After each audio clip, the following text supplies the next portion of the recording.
retired in the past several years after 15 years as the district director for the Pacific Northwest for the FDA. So thanks, Dr. Breen. Thank you. Away. Thank you. And thank you for the undeserved honorific. I'm not a doctor. For those who are, I believe they deserve the respect and should be properly addressed, but I'm not. Yes, I retired from the FDA in August of 13. The previous 13 years of my career, 14 years, I'd been the Seattle District Director. But prior to that, I was in the St. Louis branch, in the Center for Veterinary Medicine and FDA's headquarters, and I was an investigator for 15 years in California, Montana, and the states surrounding them. I very much enjoy being retired from FDA. It was a great career, but I'd done my time. What we're going to talk about today is something that is not particularly deep within the Food and Drug Administration, but it's getting there. The recognition of a food safety culture. Now, as an investigator, and current investigators also, usually have a very good feel for whether or not a facility they're inspecting has a good food safety culture. But how to make that more of a objective observation rather than just, yeah, it seems that way, is one of the ways that FDA is trying to change itself in order to better implement the Food Safety Modernization Act. The Food Safety Modernization Act is going to result in major changes in the food industry. There's no question of that. But it is equally going to cause major revisions, improvements, changes within FDA and within FDA's own internal culture in order to make FSMA work. It is as much a paradigm shift for FDA as it is for the food industry in this country. So keep that in mind. FDA will be changing at least as much as it's expecting the food industry to change. Now, I'll be talking about food safety culture. I want you to know that I have every reason to believe that the Northwest has a strong food safety culture to begin with. Since I retired, I've had ample opportunities to work. I'm turning away work that I don't particularly care to do. So, you know, there's plenty for me to do. Most of it is outside of the Northwest. Now, I could be one of two things. I've either pissed off everybody in the Northwest so that they don't want to give me a call, or what I know to really be the truth is that there isn't that much need for my services here compared to other parts of the country. Frankly, I like that. I live here, I eat food from here, and I don't want to die from what I eat. So thank you very much for helping keep my food safe. Now, one of the things about food safety culture is that, I mean, a recognition of the fact that people don't believe statistics they don't agree with. That's just a fact of human nature. So a recommendation is to make it personal. And these are victims of food poisoning. These people all died. These people could be your friend, your father, your brother, a son, a daughter, an uncle, someone you go to church with. These are real people. They've died because of foodborne illness. And this is one of the bad guys. This is E. coli. This is salmonella. Now, they look kind of similar, don't they?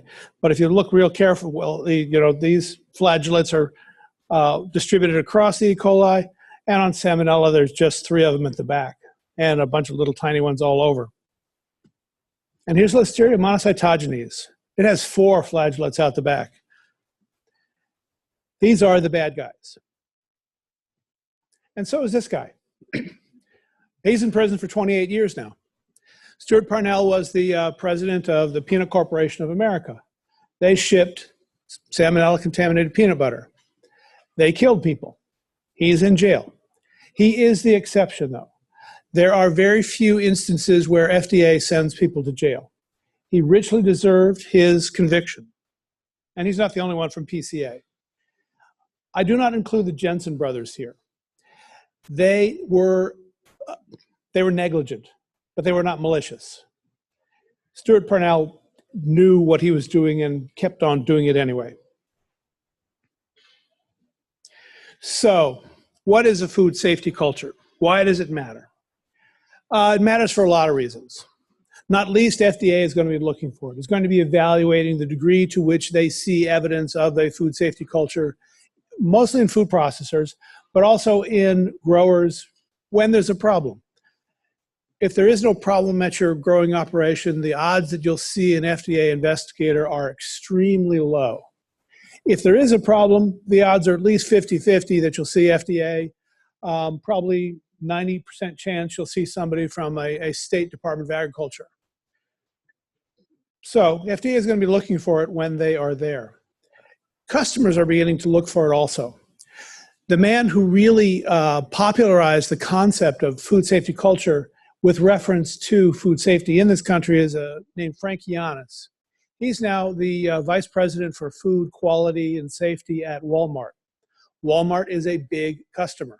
Walmart is coming to be one of, if not already, the largest retailer of organic food in the country. Some people consider Walmart the evil empire, but if so, they're a very successful one that is selling a lot more organic food.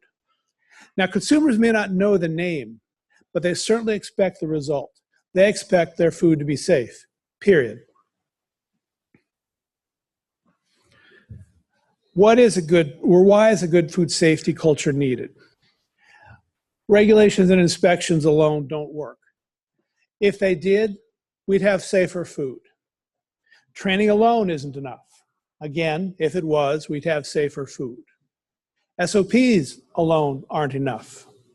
But a food safety culture does work. There is evidence that firms with a solid food safety culture do know and do respond to incidents, because always things happen, in an appropriate way to make sure that the food that's going out is the safest food possible.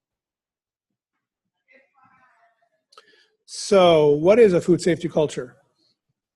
Well, regulators can easily spot it, the good compared to what's less good. It has been hard to quantify for lack of clear expectations.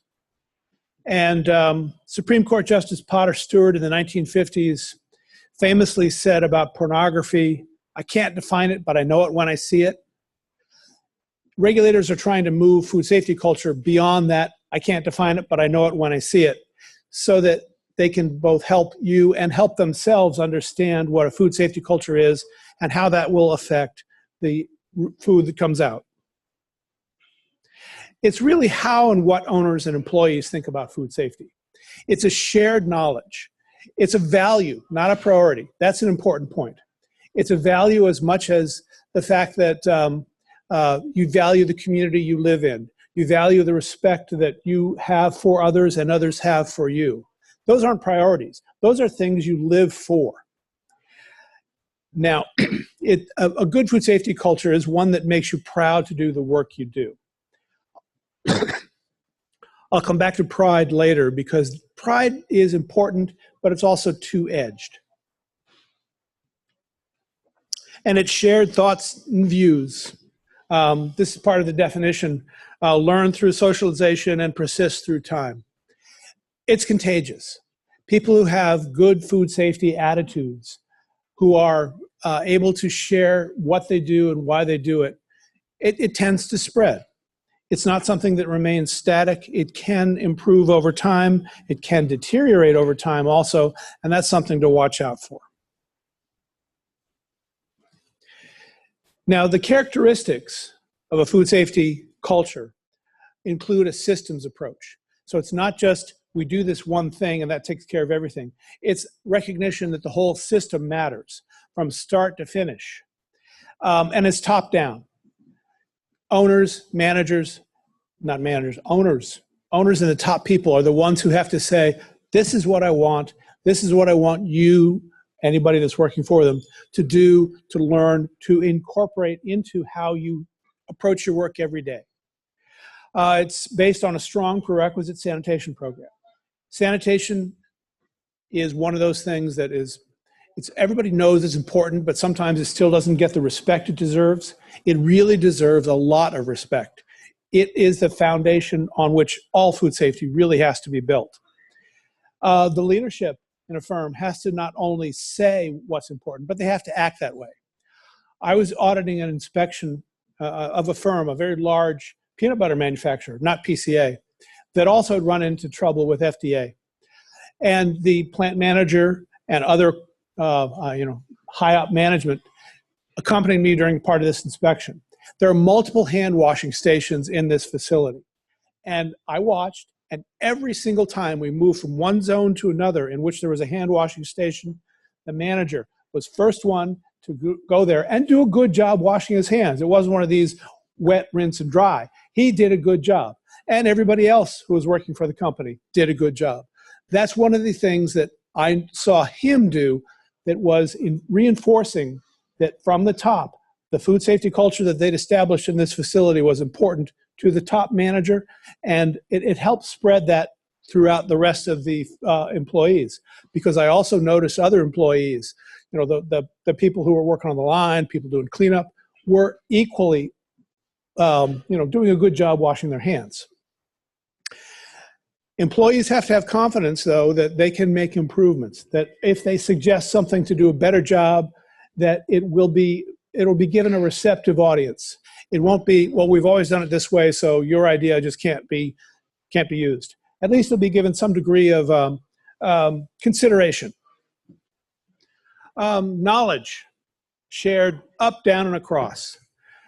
Knowledge is more than just training. It's understanding what it is that's trying to be accomplished. Hand washing, for instance, it's not just to remove dirt, but it's to remove surface bacteria. To understand that and to understand how that can affect the food being processed is something that leadership can share, should share, must share down the line. But then that has to be expected and known to be expected to be shared among employees. That employees would be able to help encourage someone whom they don't see doing a particularly good job to do it better.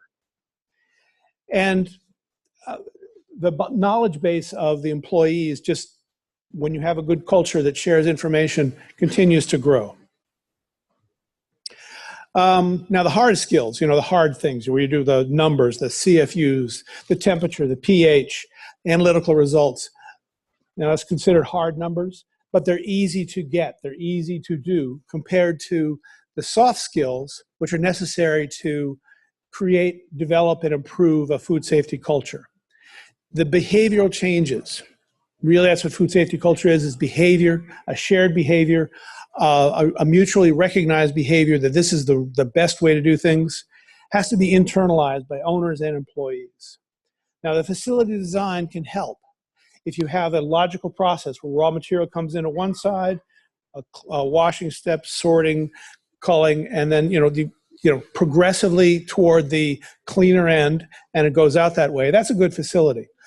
Many of you don't have that luxury. Many of you have facilities that were built a long time ago, and the path through the facility may not be quite as direct as that.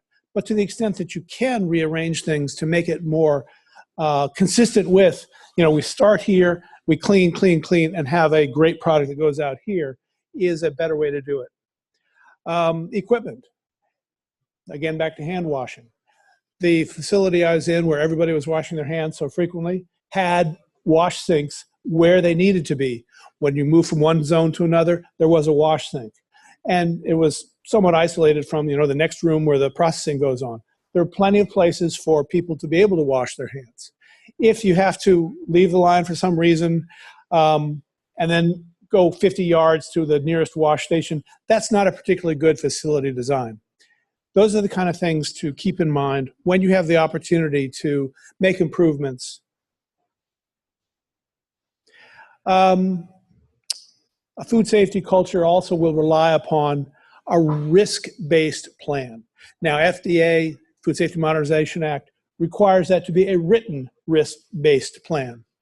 Even if you are exempted for some reason, it's still a good idea to have a written plan so that you know what it is that you're expecting yourself to do and what your employees are expected to do. A written plan is actually one of those things that psychologists say really makes a difference. If you write it down, you are much more likely to actually do it. I know that for myself. I write down a shopping list. I'm much more likely to actually buy what's on the shopping list instead of just be there and not have a clue what I need to bring home, which I hear about later. Practice continuous improvement. Recognize that things can be done differently if they can improve things, and open it up. And the owners must continue to display that they really think it's important, that this is important to do, it's an important aspect of work to achieve. Training is good. You can be trained to do something, but the knowledge of why that's significant is also an important part to augmenting a good food safety culture. Now, behavior again. Getting employees to do what they're supposed to do. Be specific, not generic. Generic would be, safe food is important. Right. That doesn't tell an employee what to do. In this instance, what I think of is in the early 1990s, General Motors had a vision statement, be the car company of the 21st century. Okay, that's kind of vague to me. It didn't say anything. At the same time, Lexus Motor Cars, their vision statement was beat Benz. That's pretty clear. They wanted to beat Mercedes-Benz in quality and building fine automobiles. So far as that goes, I thought those are the two best comparisons of an ineffective and an effective way of being specific. Now, back to food. Be specific. Wash your hands, including, soap, warm water, and a clean towel to dry them off, as opposed to just wash hands after leaving and returning to a workstation. Repetition.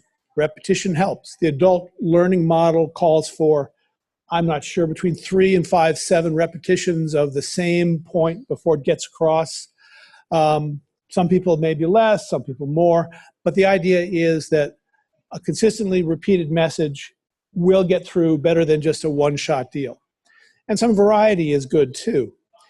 If you have 2 or 3 different signs that are warning or safety issues that are general throughout the plant, just to move them around to alert employees that, you have to be safe over here too. With regard to food safety, that's another thing to include. Native language whenever possible. The number of people in the US who speak more than English is pretty low, but the number of people who are in the US who don't speak English as a first language is increasing all the time. To the extent that it is possible to have instruction, to have advice, to have communication with a speaker in his or her native language, the amount of communication that actually is transmitted is much, much better. Now, expect good work from employees and recognize when you get it. And ask questions and act on the good ideas. This is where leadership can also be a big influence, to actually get into the plant, to talk with people, not just to the supervisors and the managers, but to actually talk to the people on the line. How are things going? Does this work for you? Is there something that you see every day that can be done differently, either to make you happier, which counts for employees, or that'll help make a better product? Act on the good ideas. Set goals for food safety. The goals should be measurable, and they should be immediate.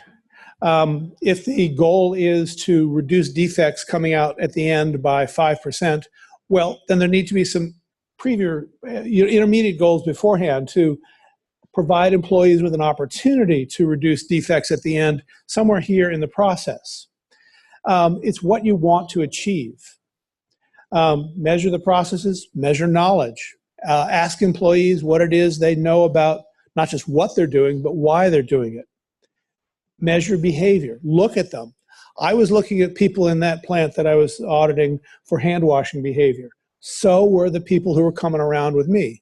That may have prompted the employees to also be better about washing their hands, but I don't think so, because it just looks so routine. There was none of the, take a step in one direction and, oh, I have to go wash my hands. It all looked very smooth. Just considering that you're not making anybody sick lags behind the action so far that it is meaningless when it comes to helping promote a good food safety culture. Mistakes happen. Murphy's Law has not been repealed. I don't think it ever will be. But mistakes and problems can be indicators, can be opportunities for how to do something better, for how to improve a process, a procedure or equipment. The facility, employee behavior, and employee relations. Good employee relations are better than bad employee relations when it comes to producing a good food safety culture. But even poisonous labor management relations can still have a strong food safety culture. For instance, Boeing, they don't make food, they make airplanes. The relationship between Boeing management and Boeing employees is, in my opinion, poisonous. The union and management are always at loggerheads. Without going into the reasons why, that's just a fact. They are that way. However, every Boeing employee that I've spoken with is absolutely and firmly committed to building the best aircraft in the world. So they have a very strong aircraft safety culture, regardless of the fact that management and the unions hate each other. That doesn't get in the way of producing the finest product they can. But I still think it's better if you don't have this poisonous relationship that Boeing has got. But if that's where you are, you can still have a good food safety culture. Goals and measurements. Catch people doing things right. When they are doing what you expect, don't just pass on. Acknowledge it. It doesn't have to be done every time. But to do something immediate when you see it happening the way it's supposed to, an acknowledgement that something is happening right, not only does it encourage the person who did it right, but anyone who sees that interaction also knows that when they are doing things right, their work will be appreciated. Trend and compare, innovate, positive and negative consequences. If the intent is to change behavior, then positive reinforcement for the behavior you want and negative reinforcement for the behavior you don't want does work. The article I read indicated that in a school setting, about 10 positive reinforcements to 1 or 2 negative reinforcements is, for at least the children that were being tested, the best ratio to get the highest scores, test scores. So I don't know how that would apply in the real world of making food, but it tends to suggest to me that more positive reinforcement, more recognition of things going right, not ignoring when they go wrong, but to have more opportunities to say, yes, that's good, is better than to have more opportunities that say, no, don't do that. And the more immediate, the better. I've never worked as a waiter. I think waiters and waitresses have jobs that are hard. They just are hard. And yet behavioral scientists have said that one of the things that keeps them going is the immediacy of the tips at the end of each customer's meal. That any kind of a tip, any sort of small reinforcement like that produces the commitment to follow through and to keep on doing what I think is a very difficult job, one that I would be very unsuited at. So work on it as quickly as you can when you see something right, to let a person know it's right. And likewise, if it isn't being done right, immediate action will help reduce that behavior better than talking to the guy at the end of the shift. Now, before we get into questions, I do want to tell a story. This is a real life story, but I will not be using the names of the facilities that are involved.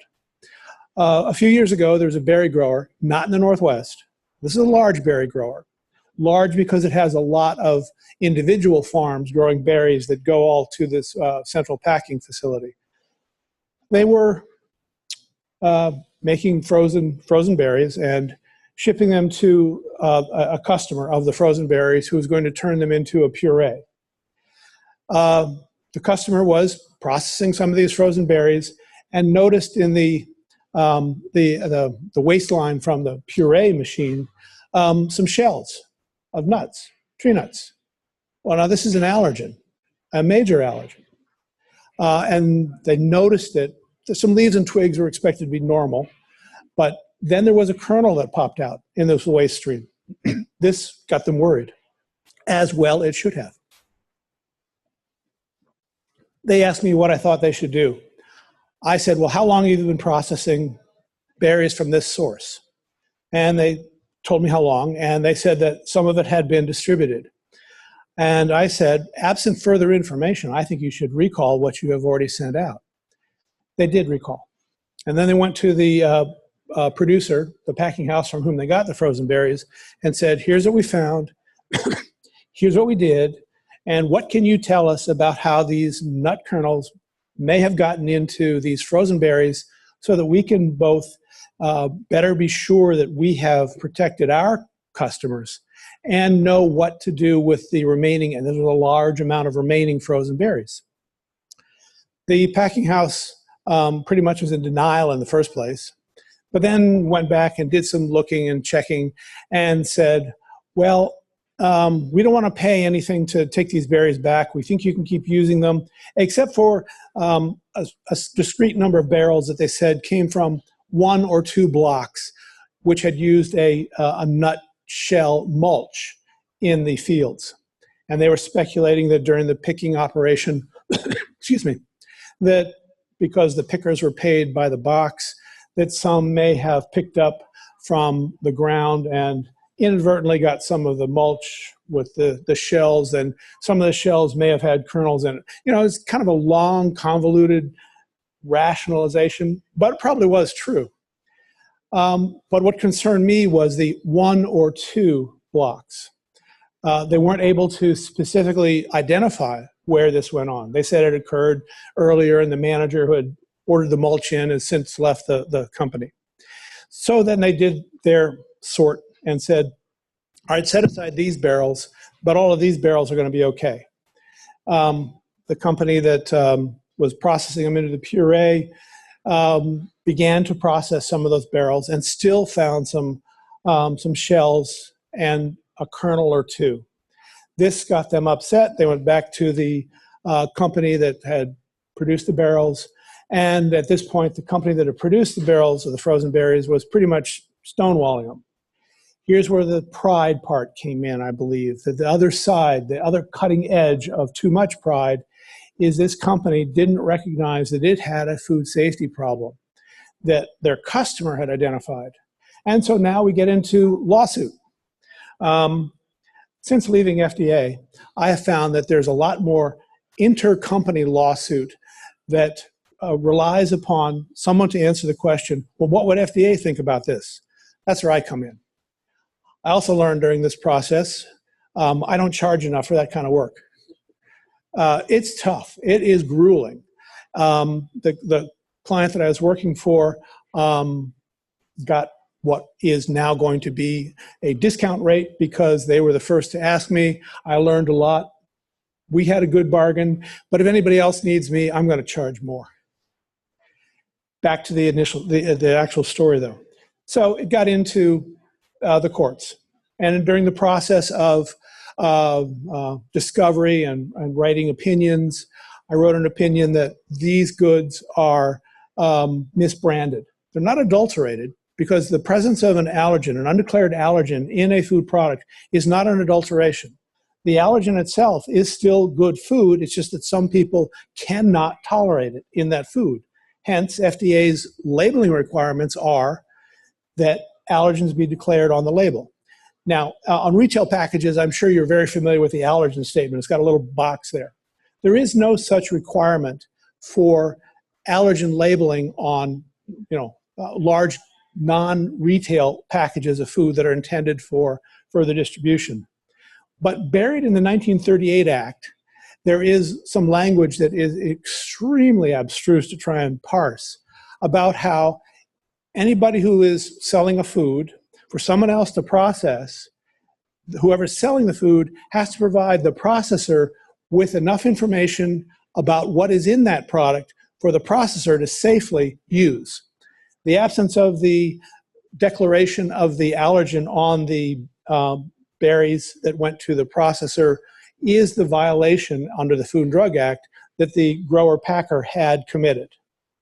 So I wrote it up and proceeded to submit my opinion. The grower-packer appeared to be relying upon information from the University of Nebraska allergy people, who are first rate. They are world-class in determining the presence of allergens. And they couldn't find allergens in the product at a level that would be of any degree of concern. However, they acknowledged that the phenolic compounds and hydrolysis of the product made their results unreliable. So when you hear the results are unreliable, from a regulatory standpoint, that means you throw them out. The company, the Packer freezer, wanted to use this information as there's so little there that there's not much risk, as if there was a threshold for allergen content. There is not a threshold. Anyway, the processor said, well, let's take 2 of these barrels that you say are okay. And they thawed them and spread them out and sorted through berry by berry to just see what was in these allegedly okay barrels, and pulled out 9 kernels. So here was indisputable proof that yes, there was allergen in the barrels that the processor, the Packer, said were okay. So now the Packer's analysis of what is or isn't safe to use also got blown out of the water. The case has settled. I believe that the processor got the Packer to agree to reimburse the processor for the cost of the barrels. They weren't asking for damages. They just wanted to recover what they paid for goods that they couldn't now use. I think that the Packer processing house realized that a little humility needed to temper their pride in a good product. They needed to recognize that, yeah, there is a problem. No, we don't know exactly how extensive it is, and that they had a responsibility to take back goods that couldn't be used for what the customer had intended them to be used for. So that's what I mean by pride having 2 edges. I'm proud of the work I do. I hope you are proud of the work you do. But if a mistake happens, we all need to have enough humility to recognize that, yes, we make mistakes, and it's better to just go, oh shit, and move on. To fix the mistake, don't dig it in deeper. Now, with that, let me open it up for questions. And I'll also be happy to address questions like how many times does FDA look at an import? Less than 0.5%. But there's a lot of imports that don't need looking at because the history is good and FDA prioritizes its work. So, what can I offer to you? Anybody? Yes, Barbara. Why did they just put an allergen warning label on those berries? Why didn't they put an allergen warning label on the berries? Yes, well, if you've got berries and the nuts, and you're trying to make a puree with just the fruit, and your customers for the puree say, absolutely not, we don't want any allergen in our plant, you don't have a market for it. If there were a market for a berry allergen mix, then maybe there could have been something to be done with it, but there just wasn't. Do you have any other questions? Charles has a lot of great knowledge for you guys. Great. Well, then we'll move on. We have a bit of extra time here, so we'll be able to open up, I think, at the end if you guys think of anything. And let's give Charles a big hand.